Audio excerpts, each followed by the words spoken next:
Okey, hari ini saya akan membuat video tentang cara-cara untuk membuang background pada video tanpa menggunakan sebarang aplikasi dengan pantas dan cepat. Okey, simak videonya sampai akhir. Okey, mula-mula kamu perlu mencari video yang ingin kamu buang backgroundnya. Kamu boleh merekod ataupun mendownload dari Instagram ataupun YouTube. Sebagai contoh, saya akan menggunakan video yang saya download daripada Instagram. Yang belum tahu cara untuk download video daripada Instagram, boleh semak video ini. Dan video ini untuk cara download video dari YouTube. Sekarang saya sudah ada videonya. Sekarang mari kita lanjutkan untuk proses pembuangan background pada video. Pertama sekali, kamu perlu pergi ke Google Chrome dan search unscreen.com. Okey. Kemudian pilih upload clip. Kamu boleh mengambil video secara terus ataupun pilih daripada file yang telah kamu download. Cari video yang telah kamu download tadi. Upload. Tunggu proses upload videonya sehingga selesai. Sambil menunggu, saya akan menyanyikan sebuah lagu. Sepi menghasut diri kembali untuk mengalirkan air mata tanpa henti lagi. Sepi menghukum diri kembali untuk memikirkan tentang kita tanpa henti lagi.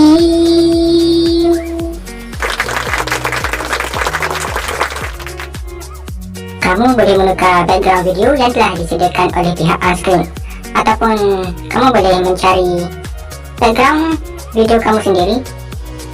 Mari lihat beberapa contoh video background yang telah disediakan oleh pihak Unscreen. Menarik bukan?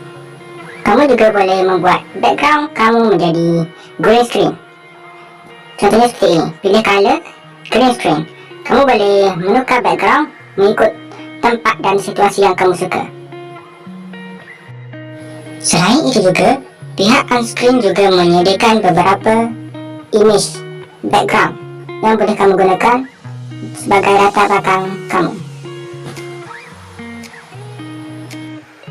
Sebagai contoh, saya akan menggunakan color green screen untuk saya gunakan pada video saya. Untuk download, pergi ke butang download. Kamu boleh memilih sama ada untuk membuat GIF, animated PNG ataupun single frame. Tunggu prosesnya sehingga selesai. Okey, mari saya sambung lagu tadi.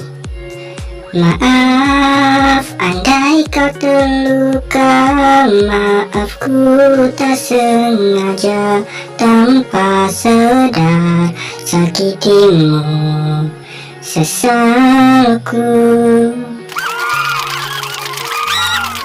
Okey, siap. Itu saja tutorialnya. Mudah bukan?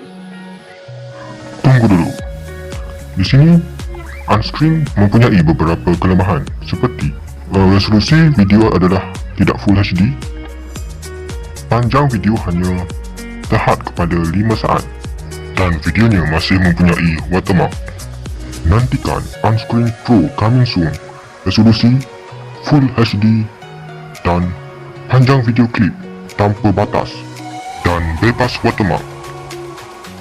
Boleh melakukan pre-register for free credit di sini. Sekian, terima kasih. Jangan lupa untuk like dan subscribe video ini.